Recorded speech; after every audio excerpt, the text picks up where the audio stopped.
Assalamualaikum warahmatullahi wabarakatuh. Kami dari Kemendikbud ingin mempresentasikan hasil diskusi kami dalam mata kuliah Dasar-Dasar Ilmu Pendidikan, dosen pengampu Ibu Fevi Sunarti MPD, dengan subtopik yaitu tokoh pendidikan yang berpengaruh di Indonesia.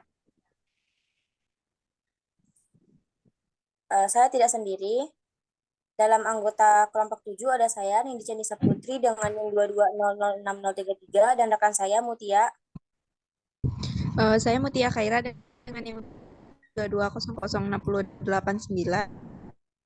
Saya Mutiara Afridoni dengan NIM 2200631. Saya Tessa Putri Mayomi dengan NIM 22075115. Saya Triwahyuni dengan NIM 22075116.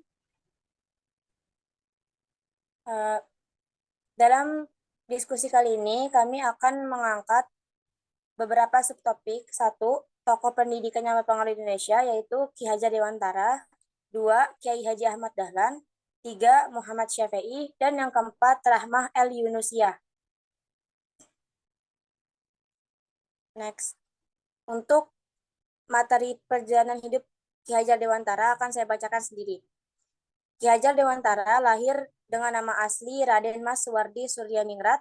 Ki Hajar Dewantara terlahir dalam keluarga Keraton Yogyakarta pada tanggal 2 Mei 1889 dan wafat pada tanggal 26 April 1959. Sebagai golongan ningrat, Ki Hajar Dewantara memperoleh hak untuk mengenyam pendidikan yang layak dari kolonial Belanda. Setelah menamatkan ELS atau Sekolah Dasar Belanda, beliau meneruskan pelajarannya ke Stovia, Sekolah Dasar Bumi Putra. Sayang sekali, karena sakit ia tidak dapat meneruskan pendidikannya di Stovia. Pada tanggal 3 Juli 1922, beliau mendirikan perguruan Taman Siswa dan sampai saat wafatnya terus memimpin perguruan tersebut. Taman Siswa merupakan sebuah perguruan yang bercorak nasional yang menekankan rasa kebangsaan dan cinta tanah air serta semangat berjuang untuk memperoleh kemerdekaan. Perjuangan Ki Hajar Dewantara tak hanya melalui Taman Siswa. Sebagai penulis, Ki Hajar Dewantara tetap produktif menulis untuk berbagai surat kabar. Tulisan Ki Hajar Dewantara berisi konsep-konsep pendidikan dan kebudayaan yang berwawasan kebangsaan. Dan melalui konsep-konsep itulah, dia berhasil meletakkan dasar-dasar pendidikan nasional bagi bangsa Indonesia.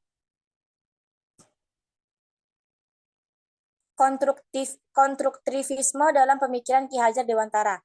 Membaca tulisan-tulisan Ki Hajar Dewantara tentang pendidikan teringat pada pendekatan konstruktivisme dalam pendidikan. Keduanya sama-sama menekankan bahwa titik berat proses belajar mengajar terletak pada murid. Artinya fokus dalam hal pendidikan adalah murid. Pengajar berperan sebagai fasilitator atau instruktur yang membantu murid mengkonstruksikan konseptualisasi dan solusi dari masalah yang dihadapi. Jadi pembelajaran yang optimal adalah pembelajaran yang berpusat pada murid atau student learning. Konstruktivisme yang sudah besar pengaruhnya sejak periode 1930 dan 1940. Di Amerika juga di Eropa secara langsung atau tidak langsung dasar-dasarnya pernah dipelajari oleh Ki Hajar Dewantara. Dasar pertama dari pendekatan konstruktivisme dalam pendidikan adalah teori konvergensi yang menyatakan bahwa pengetahuan manusia merupakan hasil interaksi dari faktor bawaan atau nature dan faktor pengasuhan atau nurture. Menurutnya, baik dasar atau faktor bawaan maupun ajar atau pendidikan berperan dalam pembentukan watak seseorang. Kemudian teori konvergensi ke sistem merdeka.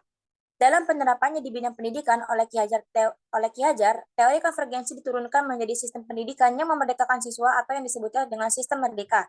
Ki Hajar menunjukkan bahwa pendidikan diselenggarakan dengan tujuan membantu siswa menjadi manusia merdeka dan mandiri, serta mampu memberi kontribusi kepada masyarakatnya. Menjadi manusia merdeka berarti 1. Tidak mau hidup terperintah. 2. Berdiri tegak karena kekuatan sendiri. 2. Berdiri tegak karena kekuatan sendiri. Dan ketiga, cakap mengatur hidupnya dengan tertib. Singkatnya, pendidikan menjadikan orang yang mudah diatur tetapi tidak dapat disetir. Pandangan konstruktivisme tentang pendidikan sejalan dengan pandangan Ki Hajar Dewantara yang menekankan pentingnya siswa menyadari alasan dan tujuan ia belajar. Ki Hajar mengartikan pendidikan sebagai berdaya upaya dengan sengaja untuk memajukan hidup, tumbuhnya budi pekerti, dan badan anak dengan jalan pengajaran, teladan, dan pembiasaan. Ki Hajar dan konstruktivisme sama-sama memandang pengajar sebagai mitra siswa untuk menemukan pengetahuan. Mengajar bukanlah kegiatan memindahkan pengetahuan dari guru ke murid, melainkan kegiatan yang memungkinkan siswa membangun sendiri pengetahuannya. Pengajar ikut aktif bersama siswa dalam membentuk pengetahuan, mencipta makna, mencari kejelasan, bersikap kritis, dan memberikan penilaian-penilaian terhadap berbagai hal. Mengajar dalam konteks ini adalah membantu siswa untuk berpikir secara kritis, sistematis, dan logis dengan membiarkan mereka berpikir sendiri. Sejalan dengan itu, Ki Hajar Dewantara memakai semboyan Tutwoi Handayani, dan di belakang seorang guru harus memberikan dorongan dan arahan. Ing Madya Mangun Karsa, di tengah atau di antara murid, pendidik harus menciptakan prakarsa dan ide. Dan Ing Ngarso Sung Tolodo, di depan seorang pendidik harus memberi teladan atau contoh tindakan baik. Semboyan ini masih tetap dipakai hingga kini dalam dunia pendidikan dan terutama di sekolah-sekolah taman siswa. Analisis kritis. Menurut Ki Hajar Dewantara, manusia memiliki daya cipta, karsa, dan karya. Pengembangan manusia seutuhnya menuntut pengembangan semua daya secara seimbang. Pengembangan yang terlalu menitik beratkan pada satu daya saja akan menghasilkan ketidakutuhan perkembangan sebagai manusia. Beliau mengatakan bahwa pendidikan yang menekankan pada aspek intelektual saja hanya menjauhkan peserta didik dari masyarakatnya. Ternyata pendidikan sampai sekarang ini hanya menekankan pada pengembangan daya cipta dan kurang memperhatikan pengembangan oleh rasa dan karsa. Jika ini berlanjut, akan menjadikan manusia kurang harmonis atau manusiawi. Masih dalam pembahasan Ki Hajar Dewantara terkait implementasi dalam dunia pendidikan akan dibacakan oleh rekan saya kepada Tri, dipersilakan.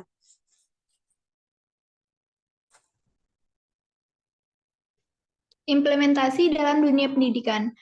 Perjuangan Ki Hajar Dewantara terhadap pendidikan Indonesia membuat beliau layak dianugerahi gelar pahlawan pendidikan Indonesia. Kedua, tidak berlebihan jika tanggal lahir beliau 2 Mei diperingati sebagai Hari Pendidikan Nasional untuk mengenang dan sebagai penyemangat bagi kita untuk meneruskan prakarsa dan pemikiran-pemikiran beliau terhadap pendidikan Indonesia. Yang ketiga, Ki Hajar Dewantara mempunyai semboyan Tutwoi Handayani, Ing Madya Mangun Karsa, dan Ing Ngarsa Sung Tulada. Semboyan ini masih tetap dipakai dalam dunia pendidikan. Yang keempat, pendidikan yang humanis menekankan pentingnya pelestarian eksistensi manusia, dalam arti membantu manusia lebih manusiawi, lebih berbudaya sebagai manusia yang utuh berkembang, atau menurut Ki Hajar Dewantara mengangkut daya cipta atau kognitif, daya rasa atau afektif, dan daya karsa atau konatif. Singkatnya, educated the head, the heart, and the hand. Next. Selanjutnya, Muhammad Syafi'i. Daftar riwayat hidup.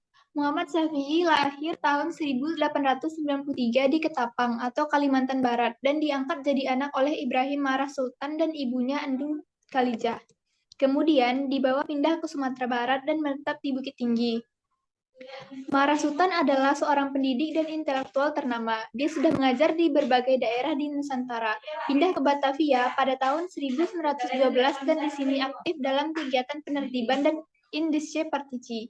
Pendidikan yang ditempuh Muhammad Syafi'i adalah sekolah raja di Bukit Tinggi dan kemudian belajar melukis di Batavia, kini disebut sebagai Jakarta. Sambil mengajar di sekolah Kartini pada tahun 1922, Muhammad Syafi'i menuntut ilmu di negeri Belanda dengan biaya sendiri. Di sini ia bergabung dengan Perhimpunan Indonesia. Sebagai ketua seksi pendidikan di negara Belanda ini, ia akrab dengan Muhammad Hatta yang memiliki banyak kesamaan, karakteristik dan gagasan dengannya, terutama dengan pendidikan bagi pengembangan nasionalisme di Indonesia.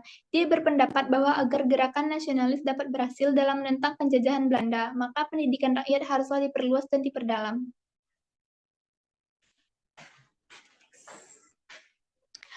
Karya yang fundamental. 1. Muhammad Syafi'i mendirikan sebuah sekolah yang diberi nama Indonesia Netherlands School atau INS pada tanggal 31 Oktober 1926 di Kayu Tanam, sekitar 60 km di sebelah utara Kota Padang. Sekolah ini didirikan di atas lahan seluas 18 hektar dan di pinggir jalan raya Padang Bukit Tinggi. Kelas menggunakan bahasa Indonesia dan bahasa Inggris sebagai pelajaran bahasa asing yang pokok. Ditekan pada pelajaran-pelajaran yang akan terpakai oleh murid-murid apabila mereka kelak kembali ke kampung halaman di kota-kota kecil dan nagari-nagari di Sumatera Barat. Dengan demikian, pendidikan sekolah ini meliputi bidang-bidang yang pertama kerajinan, tanah liat, kerajutan rotan, dan seterusnya. Yang kedua seni, termasuk melukis, ukir, tari, drama, dan lain-lainnya. Yang ketiga, grafika, termasuk percetakan, mengarang, jurnalistik, dan lainnya. Yang keempat, olahraga, dan yang terakhir, manajemen. 2. Saat Indonesia merdeka, Muhammad Syafi'i diangkat menjadi Ketua Badan Penyelidik Persiapan Kemerdekaan untuk Sumatera dan selanjutnya mendirikan ruang pendidikan dan kebudayaan di Padang Panjang. Yang ketiga, Muhammad Syafi'i pernah menjadi Menteri Pengajaran dalam Kabinet Syahrir II, 12 Maret 1946 sampai 2 Oktober 1946, serta menjadi anggota DPA. Yang keempat, tahun 1968 atas jasa-jasa yang bersangkutan di bidang pendidikan, maka IKIP Padang memberikan gelar Dr. H.C.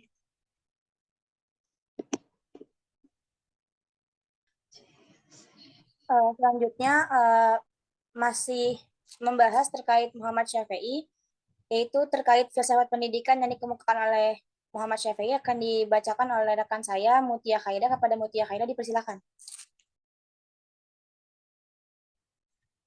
Baiklah, selanjutnya filsafat pendidikan. 1. Nasionalisme. Muhammad Syafi'i mendasarkan konsep pendidikannya pada nasionalisme dalam arti konsep dan praktek penyelenggaraan pendidikan INS kayu tanam didasarkan pada cita-cita menghadapkan jiwa bangsa Indonesia dengan cara mempersenjatai dirinya dengan alat daya, upaya yang dinamakan aktif kreatif untuk menguasai alam. Semangat nasionalisme Muhammad Syafi'i dipengaruhi oleh pandangan-pandangan Cipto Mangkukusumo dan Douwes Dekker dan perhimpunan di negeri Belanda. Semangat nasionalisme yang sedang tumbuh menimbulkan pertanyaan, mengapa bangsa Belanda yang jumlahnya sedikit dapat menguasai bangsa Indonesia yang jumlahnya sangat banyak. Pertanyaan ini dapat dipecahkan setelah berada dan hidup tengah-tengah masyarakat Belanda. Ternyata faktor alam dan lingkungan masyarakat mempengaruhi jiwa manusia. Bagaimana bangsa Indonesia dapat menguasai alam dan kaya raya dengan berbagai macam mineral dengan tanah yang subur? Hal ini dapat terwujud melalui sistem pendidikan yang dapat mengembangkan jiwa bangsa yang kreatif. Dengan sistem ini, anak-anak sejak kecil sudah dilatih mempergunakan akal pikir mereka yang didorong oleh kemauan yang kuat untuk menciptakan sesuatu yang berguna bagi kehidupan manusia. Jelas kiranya bahwa nasionalisme Muhammad Syafi'i adalah nasionalisme pragmatis yang didasarkan pada agama, yaitu pandai berbuat untuk kehidupan manusia atau segala sesuatu yang diciptakan oleh Tuhan. Muhammad Syafi'i menyatakan bahwa Tuhan tidak sia-sia menciptakan manusia dan alam lainnya. Tiap-tiapnya mesti berguna, dan kalau ini tidak berguna, hal itu disebabkan karena kita yang tidak pandai menggunakannya.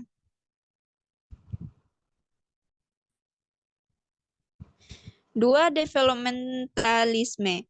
Pandangan pendidikan Muhammad Syafi'i sangat dipengaruhi oleh aliran developmentalisme, terutama oleh gagasan sekolah kerja yang dikembangkan John Dewey dan George Kersensteiner, serta pendidikan alam sekitar yang dikembangkan John Lecter. John Dewey berpendapat bahwa pendidikan terarah pada tujuan yang tidak berakhir. Pendidikan merupakan sesuatu yang terus berlangsung, suatu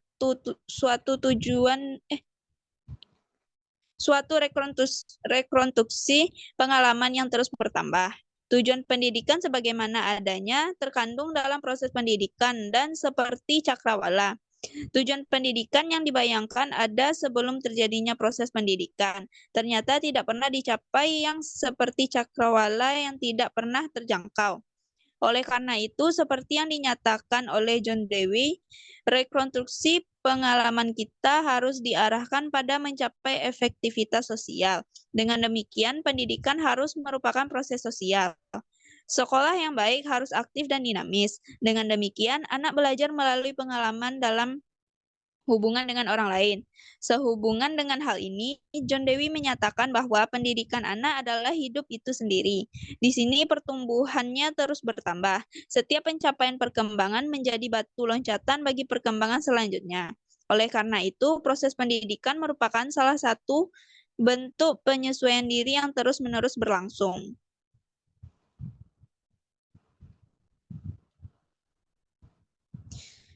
Dalam proses tersebut berlangsung proses psikologis, perubahan tingkah laku yang tertuju pada tingkah laku yang canggih, terencana dan bertujuan. Dalam proses sosiologis, perubahan adat istiadat, sikap, kebiasaan, dan lembaga yang tidak terpisahkan. Pandangan John Dewey bahwa pendidikan harus terus pada efisiensi sosial atau kemanfaatan pada kehidupan sosial dan belajar berbuat atau belajar melalui pengalaman langsung yang lebih dikenal dengan sebutan learning by doing, mempunyai pengaruh besar terhadap konsep pendidikan Muhammad Syafi'i. George Kersensteiner mendirikan Arbeit School atau sekolah aktivitas. Ia mengartikan sekolah aktivitas sebuah sekolah yang membebaskan tenaga kreatif potensial dari anak. Pada awalnya, Kersensteiner memperkenalkan prinsip aktivitas untuk bidang-bidang industri dan pekerjaan tangan, kemudian memperluasnya pada aspek-aspek tingkah laku mental dan moral. Menurut Kersensteiner, tugas utama pendidikan adalah pengembangan warga negara yang baik, dan sekolah aktivitasnya berusaha mendidik warga negara yang berguna dengan jalan yang pertama, membimbing anak untuk bekerja menghidupi dirinya sendiri. 2. Menanamkan dalam diri gagasan bahwa setiap pekerjaan mempunyai tempatnya masing-masing dalam memberi pelayanan kepada masyarakat. 3. Mengajarkan kepada anak bahwa melalui pekerjaannya, ia akan memberikan sumbangan dalam turut serta membantu masyarakat untuk ke arah suatu kehidupan bersama lebih sempurna. Gagasan dan model sekolah yang dikembangkan Kersensteiner sangat mempengaruhi konsep dan praktik pendidikan Muhammad Syafi'i di INS Kayu Tanam.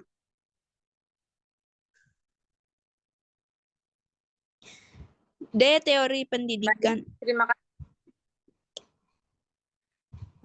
kasih kepada rekan saya Mutia Kandar yang telah memaparkan materi. Materi selanjutnya, teori pendidikan, masih berkaitan dengan pemikiran Muhammad Syafi'i, akan dipaparkan oleh rekan saya, Tessa. Kepada Tessa dipersilakan. D. Teori pendidikan. 1. Fungsi pendidikan. A. Pendidikan menurut Syafi'i memiliki fungsi membantu manusia keluar sebagai pemenang dalam perkembangan kehidupan dan persaingan dalam penyempurnaan hidup lahir dan batin antar bangsa. Talib Ibrahim 1978. Di sini tampak bahwa pendidikan berfungsi sebagai instrumen yang digunakan manusia dalam mengarungi evolusi kehidupan. Manusia tahu kelompok tertentu dalam evolusi kehidupan dapat tersisih atau kalah. Seperti bangsa Indonesia kala itu, karena tingkat kesempurnaan hidup dan lainnya memang berada pada tingkat yang rendah. Untuk mengatasi hal itu, mereka membutuhkan pendidikan yang tepat. Manusia dan bangsa yang dapat bertahan ialah manusia dan bangsa yang dapat mengikuti perkembangan masyarakat atau zamannya. Untuk kepentingan ini, ia mengusulkan konsep sekolah kerja atau sekolah kehidupan atau sekolah masyarakat. 2.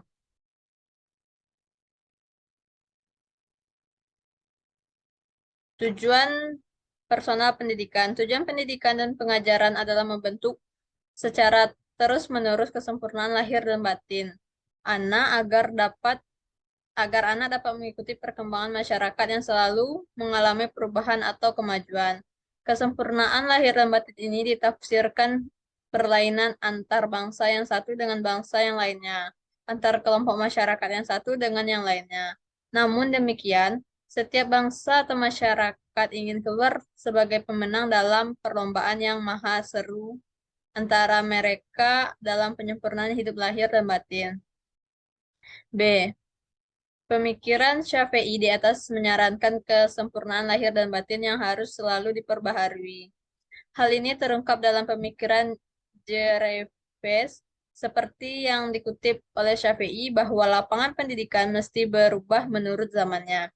Seandainya orang masih beranggapan bahwa susunan pendidikan dan pengajaran yang berlaku adalah sebaik-baiknya dan tidak akan berubah lagi, maka orang atau lembaga yang berpendirian dan berpikir demikian telah jauh menyimpang dari kebenaran.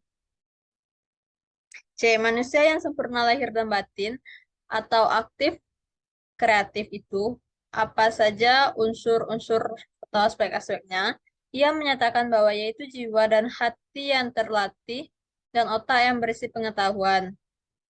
Orang yang jiwa dan hatinya terlatih itu tekun, teliti, rajin, giat, perhatian dan apik dalam segala bidang perbuatan dan pelatihan jiwa dan hati. Ini diperoleh melalui pelatihan berbuat atau bekerja, mengerjakan pekerjaan sehari-hari atau bahkan pekerjaan tangan.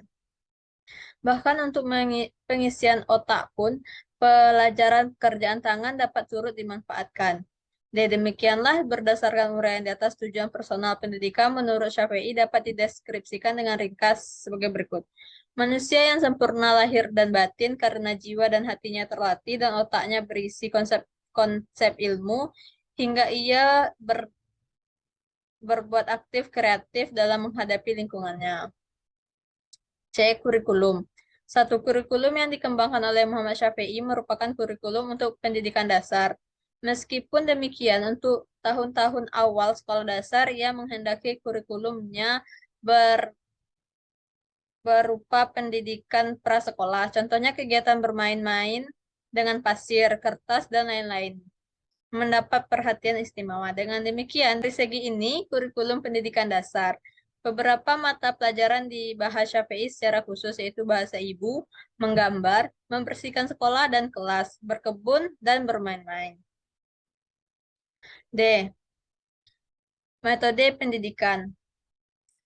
1. Sekolah kerja. Pemikiran Syafi'i tentang pendidikan banyak dipengaruhi oleh pemikiran pendidikan awal abad 20 di Eropa, yaitu pemikiran pendidikan yang dikembangkan berdasarkan konsep sekolah kerja atau sekolah hidup atau sekolah masyarakat. Menurut konsep ini, sekolah hendaknya tidak mengasingkan diri dari kehidupan masyarakat. Untuk itu, Syafi'i mengutip pemikiran Gunning.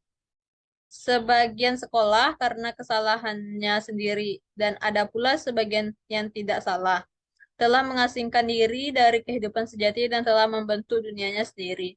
Mengukur segala-galanya menurut pahamnya sendiri, selama hal itu tidak berubah, maka sekolah tidak dapat memenuhi kewajiban. Ia selalu memaksakan kehendaknya sendiri kepada masyarakat yang seharusnya ia mengabdi kepada masyarakat. Pada tempatnya lah, sekolah cara baru bukan saja menghendaki sekolah kerja, tetapi akan berubah menjadi sekolah hidup atau sekolah masyarakat. 2. Pekerjaan. Baik, terima kasih kepada rekan saya, Tessa yang telah memaparkan materi. Masih terkait dengan pemikiran pendidikan oleh Muhammad Syafi'i, terkait pekerjaan tangan dan produksi kreasi, akan dipaparkan oleh rekan saya, Mutiara Afridoni. Kepada Mutiara Afridoni, dipersilakan. Baik, yang selanjutnya nomor 2 pekerjaan tangan. Berdasarkan pemikiran di atas, ia menghendaki guru mengaktifkan pengajaran. Maksudnya membuat murid menjadi aktif dalam proses pengajaran. Metode dari pengajaran demikian ialah pekerjaan tangan. 3. Produksi atau kreasi. Dalam menjelaskan metode tangan ini, ia berkali-kali menggunakan konsep-konsep resepsi, reproduksi, dan produksi atau kreasi. Resepsi produksi adalah metode lama, anak sebagai objek dan pasif, serta umumnya verbalistis. Sedangkan metode produksi ini, anak diberi kesempatan untuk aktif berbuat atau mencipta. Pengetahuan diperoleh melalui pengalaman berbuat yang melibatkan emosi, pemikiran, dan tubuh. Secara umum dapat dikatakan bahwa pengajaran hendaknya mengupayakan aktivitas seoptimal mungkin pada siswa. Pengajaran jangan terperangkap dan berhenti dalam bentuk reseptif dan reproduktif. E. Implementasi terhadap pendidikan. Dasar pendidikan yang dikembangkan oleh Muhammad Syafi'i adalah kemasyarakatan, keaktifan, kepraktisan, serta berpikir logis dan rasional. Berkenan dengan itulah, maka isi pendidikan yang dikembangkannya adalah bahan-bahan yang dapat mengembangkan pikiran, perasaan, dan keterampilan atau yang dikenal dengan istilah 3H, yaitu head, heart, dan hand. Implikasi terhadap pendidikan adalah 1. Mendidik anak-anak agar mampu berpikir secara rasional. 2. Mendidik anak-anak agar mampu bekerja secara teratur dan bersungguh-sungguh. 3. Mendidik anak-anak agar menjadi manusia yang berwatak baik. 4. Menanamkan rasa cinta tanah air. 5. Mendidik anak agar mandiri tanpa tergantung pada orang lain. Dalam pelajaran, anak hendaknya menjadi subjek atau pelaku, bukan dikenai objek. Dengan menjadi subjek, seluruh tubuh anak terlibat, juga emosi dan pemikiran dan daya khayalnya. Keasikan emosi dan spontanitas anak ketika bermain hendaknya dapat dialihkan ke dalam proses belajar mengajar. Peranan guru adalah sebagai manajer belajar yang mengupayakan bagaimana menciptakan situasi agar siswa menjadi aktif berbuat. Dengan demikian, guru juga berperan sebagai fasilitator belajar yang memperlancar aktivitas anak dalam belajar. Guru yang demikian dituntut untuk memahami anak sebagai makhluk yang selalu bergerak dan memahami psikologi belajar serta psikologi perkembangan. F. Kesimpulan, Muhammad Syafi'i adalah tokoh pendidikan nasional yang berasal dari Sumatera Barat. Perjuangan beliau juga dititik beratkan pada bidang pendidikan. Pendidikan yang ditempuhnya adalah sekolah raja di Bukit Tinggi, kemudian belajar melukis di Batavia tahun 1914 dan mengajar di Sekolah Kartini tahun 1922. Ia menuntut ilmu di negeri Belanda. Tahun 1925, ia kembali ke tanah air dan bertekad ingin mendirikan sebuah sekolah. Karyanya yang fundamental adalah mendirikan sebuah sekolah yang diberi nama Indonesia Netherlands School INS di Kayu Tanam, Sumatera Barat pada tanggal 31 Oktober 1926. Saat Indonesia merdeka, ia diangkat menjadi Ketua Badan Penyelidik Persiapan Kemerdekaan dan mendirikan ruang pendidikan dan kebudayaan di Padang. Di samping itu, Muhammad Syafi'i pernah diangkat menjadi Menteri Pendidikan dan Kebudayaan dalam Kabinet Syahril II, serta pernah menjadi anggota DPA. Filsafat pendidikan Muhammad Syafi'i mendasarkan konsep pendidikannya pada nasionalisme, dalam arti konsep ada praktek penyelenggara pendidikan INS Kayu Tanam didasarkan pada cita-cita menghidupkan jiwa bangsa Indonesia dengan cara mempersenjatai dirinya dengan alat daya upaya yang dinamakan aktif kreatif untuk menguasai alam. Pandangan pendidikan Muhammad Syafi'i sangat dipengaruhi oleh aliran developmentalisme, terutama oleh gagasan sekolah kerja yang dikembangkan oleh John Dewey dan George Steiner, serta pendidikan alam sekira yang dikembangkan oleh John Locke. Fungsi pendidikan menurut Muhammad Syafi'i adalah membantu manusia keluar sebagai pemenang dalam perkembangan kehidupan dan persaingan dalam menyempurnakan hidup lahir dan batin antar bangsa. Menurut Talib Ibrahim tahun 1978 halaman 25, manusia dan bangsa yang dapat bertahan ialah manusia dan bangsa yang dapat mengikuti perkembangan masyarakat atau zamannya. Tujuan pendidikan dan pengajaran adalah membentuk secara terus-menerus kesempurnaan lahir dan batin anak dapat mengikuti perkembangan masyarakat yang selalu mengalami perubahan dan kemajuan.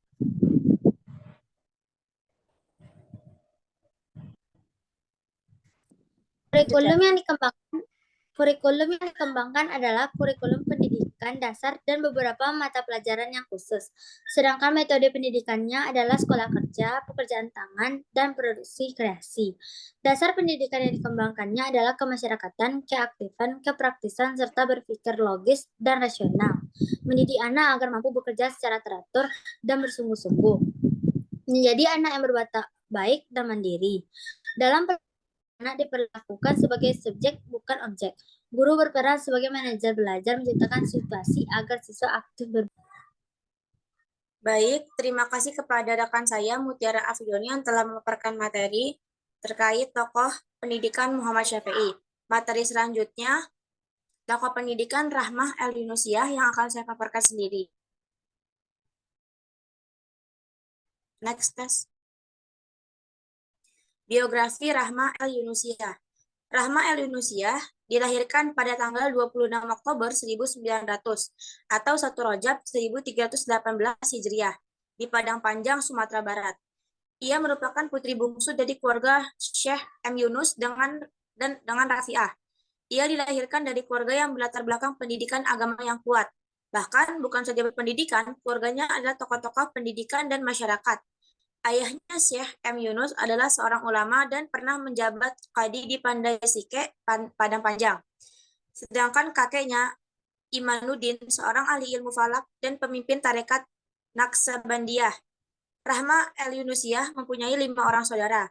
Kakaknya yang tertua bernama Zainuddin Labai El-Yunusi tahun 1890 sampai 1924, seorang ulama muda, pendiri Dinia School 1915 untuk putra dan putri yang memakai sistem dan pelajaran modern.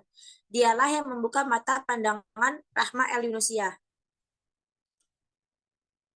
Next. Pendidikan Rahma El-Yunusiah. Walaupun ayahnya seorang ulama, Rahma tidak banyak mendapat pendidikan dari ayahnya karena sewaktu ia masih kecil, ayahnya meninggal dunia. Rahma bersekolah di perguruan Dinia School pimpinan kakaknya, Zainuddin Labai.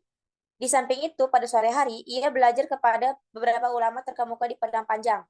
Karena dibesarkan pada keluarga yang banyak berkecimpung di dalam bidang pendidikan, sejak semula ia sudah menaruh perhatian terhadap bidang yang sama. Ia sangat kagum pada lembaga pendidikan yang dikelola kakaknya, dan sekaligus tempat belajarnya, Dinia School. Di samping pendidikan agama yang diperolehnya, Rahma juga belajar ilmu kebidanan, ilmu kesehatan, dan P3K atau pertolongan pertama pada kecelakaan dari Dr. Syafian Rashad, Dr. Tazar di Kayu Tanam, dan Dr. Asara di Bukit Tinggi, dan Dr. Arifin di Payakumbuh. Lembaga pendidikan atau Dinia Putri dan perkembangannya. Keyakinan Rahma akan peranan pendidikan sebagai salah satu jalan yang tepat untuk mengangkat derajat kaum perempuan telah dimilikinya sejak ia masih remaja. Oleh karena itu, Rahma berkeinginan untuk mendirikan perguruan agama khusus untuk perempuan. Pada hari Kamis, tanggal 1 November 1923, diresmikan sekolah itu dengan nama Al-Madrasah Al-Diniyah Li Al-Banat untuk menarik perhatian masyarakat, terutama kaum ibu, intelektual, dan golongan yang sangat kuat memegang tradisi lama. Perguruan yang baru didirikan ini dinamakan pula dengan Dinia School Putri. Ketiga macam yang tidak sama ini, kata Aminuddin Rashad, melambangkan adanya unsur agama, pengetahuan, dan kepribadian bangsa karena diambil dari istilah agama, bahasa Belanda, dan kata Indonesia. Pada permulaan berdirinya perguruan ini, murid-muridnya yang terdaftar adalah 71 orang dan sebagian besar terdiri dari kaum wanita yang sudah berkeluarga. Cara belajar sangat sederhana. Perguruan ini mengambil tempat di salah satu ruangan Masjid Pasar Usang. Murid-murid duduk di lantai sambil mengelilingi guru menghadap sebuah meja kecil. Kurikulum yang digunakan juga sangat sederhana, yaitu pengetahuan agama dan bahasa Arab ditambah dengan pengetahuan umum yang praktis dan menjahit. Guru-gurunya ada 4. Rahma merangkap sebagai pemimpin, Darwisah, Nasisa, dan Jawena Bashir. Pada tahun 1924, perguruan ini dipindahkan ke tempat yang baru, dengan menyewa rumah bertingkat 2 yang berlokasi di Pasar Usang, Padang Panjang. Sejak itu, perguruan ini dilengkapi dengan bangku, meja, dan papan tulis. Anak-anak yang belum berumah tangga diharuskan tinggal di asrama yang disediakan pada tingkat 2. Karena perhatian masyarakat bertambah besar terhadap perguruan ini dengan banyaknya murid-murid yang datang dari luar kota Padang Panjang, pada awal tahun 1926 dibangun sebuah gedung yang lengkap dengan asramanya. Akan tetapi, sebelum gedung itu berumur 1 tahun, pada tanggal 28 Januari 1926, gempa bumi menimpa kota Padang Panjang, sehingga gedung yang baru itu ikut hancur. Setelah 45 hari gempa, ia bersama majelis guru dan dibantu oleh murid-murid Tawalid 100% putra, kembali gotong royong mendirikan beberapa rumah bambu dengan atap rumbai dan berantaikan tanah. Rumah bambu ini dijadikan rumah darurat untuk memulai lagi kegiatan perguruannya. Pada tahun 1927, Rahma pergi ke Sumatera untuk mengumpulkan dana guna membangun sebuah gedung permanen yang baru. Gedung ini selesai pada tahun berikutnya. Sesuai dengan tingkat kebutuhan, perguruan ini terus-menerus mengalami penyempurnaan baik fisik, jenis lembaga pendidikan maupun kurikulum.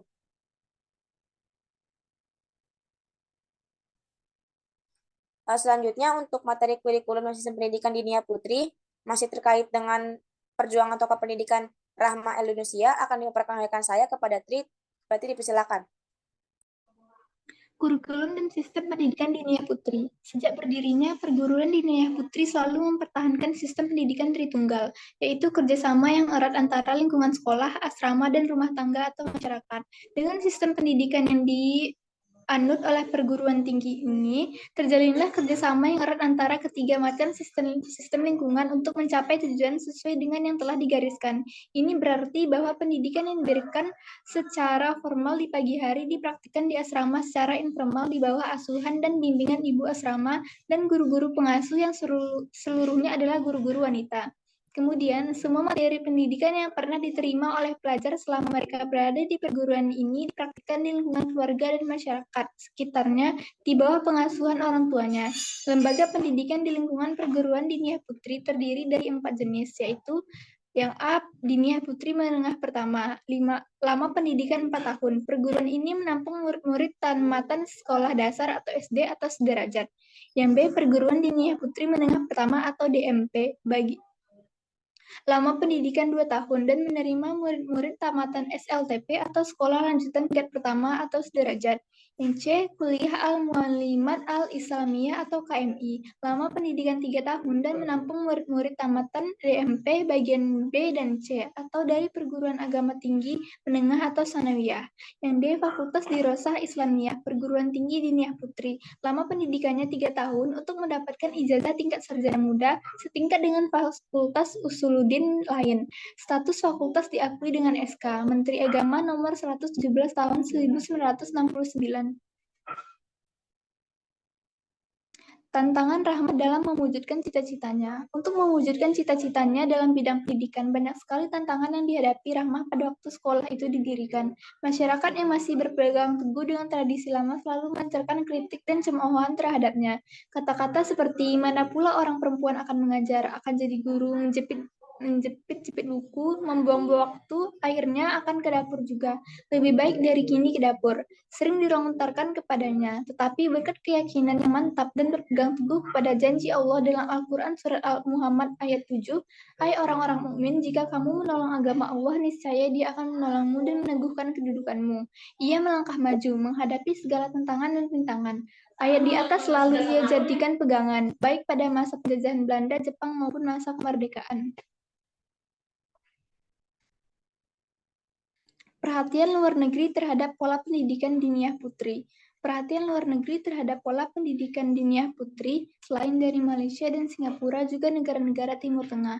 Pada tahun 1955, Rektor Al-Azhar University, Syekh Abdurrahman Taj, datang mengunjungi Diniyah Putri dan menyatakan kekagumannya. Kemudian Al-Azhar mengundang Rahmah El-Yunusia untuk berkunjung ke perguruan tinggi tersebut pada tahun 1956. Dalam kunjungan itu, Rahmah mendapat gelar kehormatan agama yang tertinggi yang diberikan dalam rapat senat guru besar Al-Azhar dengan nama Syaikah. Semenjak itulah hubungan Diniyah Putri semakin bertambah kokoh dengan berbagai perguruan tinggi yang ada di Timur Tengah. Mujahidah jati dirinya sebagai mujahidah sejati tetap ia buktikan saat menentang pemerintah Jepang yang kala itu masih menjajah Indonesia. Ia dan temannya mendirikan organisasi sosial politik seperti ADI atau Anggota Daerah Ibu Sumatera Tengah. Tujuannya untuk menentang pergerakan kaum perempuan Indonesia terutama di Sumatera Tengah sebagai Jugun Ilhanfu atau perempuan penghibur tentara Jepang. Kelompok ini menuntut pemerintah Jepang agar menutup rumah kunip atau istilah untuk prostitusi waktu itu, karena tidak sesuai dengan kebudayaan dan agama yang dipeluk oleh bangsa Indonesia. Ternyata tuntutan itu berhasil. Perempuan Indonesia tidak lagi menjadi budak pemuas nafsu seks tentara Jepang. Sebagai gantinya, Jepang mendatangkan perempuan-perempuan dari Singapura dan Korea. Begitupun saat masa pemerintahan Soekarno. Rahmah berani dan rela dikucilkan Soekarno karena menentang kedekatan antara Presiden Indonesia pertama ini dengan komunis. Meski dicap sebagai pemberontak oleh pemerintah pusat saat itu karena bergabung dengan PRRI atau Permesta, namun Rahmat tidak peduli dan menerima kebencian Soekarno pada dirinya dengan lapang dada.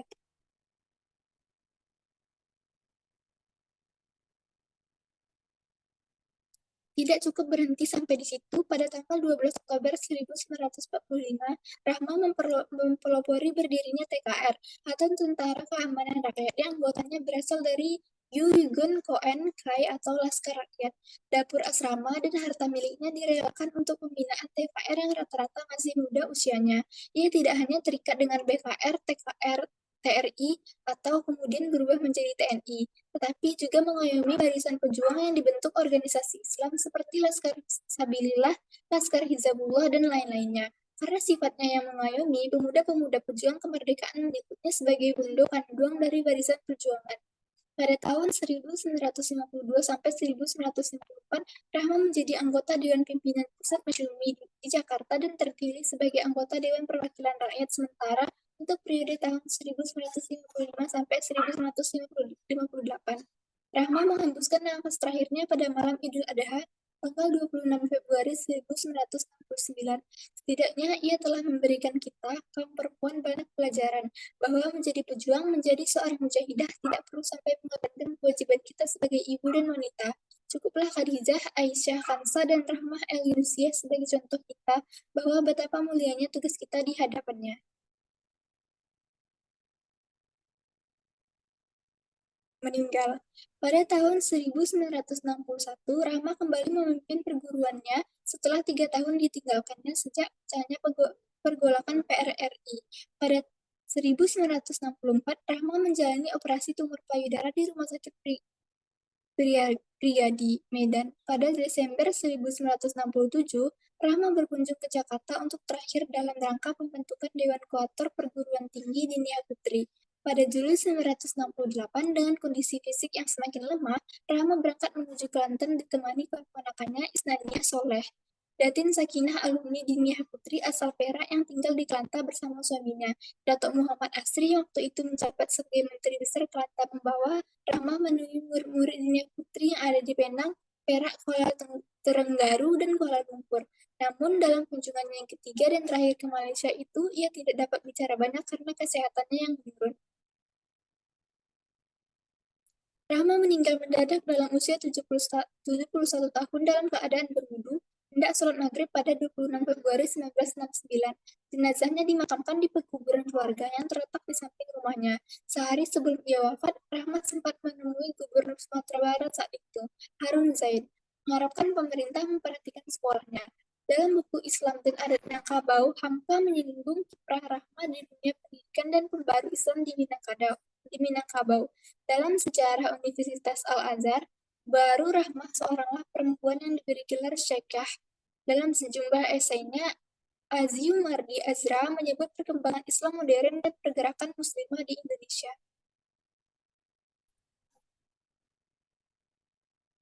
Kesimpulannya, R.A. Kartini boleh saja dianggap sebagai pelopor emansipasi perempuan, namun kiprah Rahma El-Yunusiyah tidak bisa dipandang remeh. Sepak terjangnya bahkan lebih luas, lebih berliku dan berlangsung lebih lama ketimbang Kartini yang meninggal pada usia 25. Rahma adalah penggerak utama kemajuan kaum perempuan di Sumatera Barat pada masanya. Kualitasnya diakui di level internasional. Ia kerap berperkara dengan orang-orang Belanda, pernah diadili dan dicekal pemerintah kolonial, kemudian ditahan Belanda pada masa revolusi. Rahma sempat duduk di parlemen setelah RI merdeka, bahkan pernah pula dicap sebagai pemberontak oleh rezim Soekarno. Ketika Kartini wafat pada 1904, Rahma El-Yunusiyah baru berusia 4 tahun. Ia lahir pada 29 Desember 1900 di Nagari Bukit Surungan, Padang Panjang, Sumatera Barat. Sesuai tuntunan adat, Rahma kawin muda pada usia 16, berarti pernikahan itu hanya bertahan 6 tahun saja. Setelahnya, Rahma menjelma menjadi sosok perempuan yang berpengaruh. Demikianlah peranan Rahma El-Yunusiyah dalam lembaga pendidikan Dinia Putrinya. Dari uraian tersebut di atas, kita dapat menangkap pikiran-pikiran yang mendasari perjuangannya. Dia memulai dengan beberapa murid wanita dan menjelang akhir hayatnya berhasil mendirikan perguruan tinggi wanita Islam, sekaligus sebagai simbol wanita Islam di antara para pejuang wanita yang berjuang dalam dunia pendidikan di tanah air kita. Baik, terima kasih kepada rekan saya Tri yang telah memaparkan materi terkait rekam jejak Rahma El-Yunusiyah dalam pendidikan. Selanjutnya tokoh pendidikan Kiai Haji Ahmad Dahlan akan dipaparkan oleh rekan saya kepada Mutia Khaira, dipersilakan. Selanjutnya Kiai Haji Ahmad Dahlan. Ahmad Dahlan nama kecilnya adalah Muhammad Darwis, lahir di Yogyakarta pada tahun 1869. Ayahnya seorang ulama yang bernama Kiai Haji Abu Bakar bin Kiai Haji Sulaiman, pejabat khatib di Masjid Besar Kesultanan Yogyakarta. Ahmad Dahlan adalah seorang yang memiliki pengetahuan yang luas. Meskipun usianya baru 20 tahun, ia mulai merintis jalan pembaruan di kalangan umat Islam. Misalnya membetulkan arah kiblat sholat pada masjid yang dipandang tidak tepat arahnya, yang sesuai dengan perhitungan menurut ilmu falakiyah yang dikuasainya. Usaha ini sempat menimbulkan insiden yang membuat dirinya dan istrinya hampir saja meninggalkan Kauman Yogyakarta selamanya. Kemudian memberikan pelajaran agama di sekolah negeri yang saat itu tidak pernah dilakukan oleh lainnya. Terima kasih kepada Mutia Herian telah melaporkan materi. Materi selanjutnya masih tentang perjuangan Kiai Haji Ahmad Dahlan akan diperkenalkan saya kepada Tessa, dipersilakan.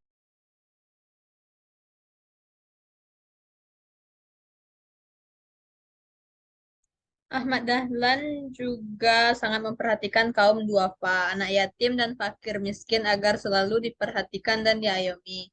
Hal ini selalu diingatkan kepada murid-muridnya agar selalu memperhatikan dan menolong kaum duafa tersebut.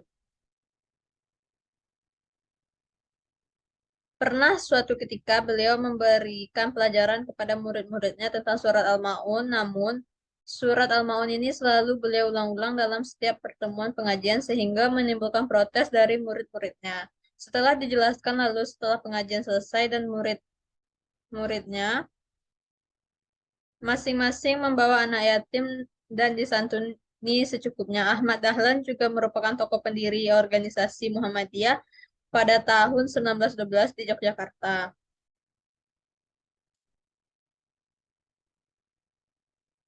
Oke, baik. Terima kasih kepada rekan saya Tessa yang telah memaparkan materi.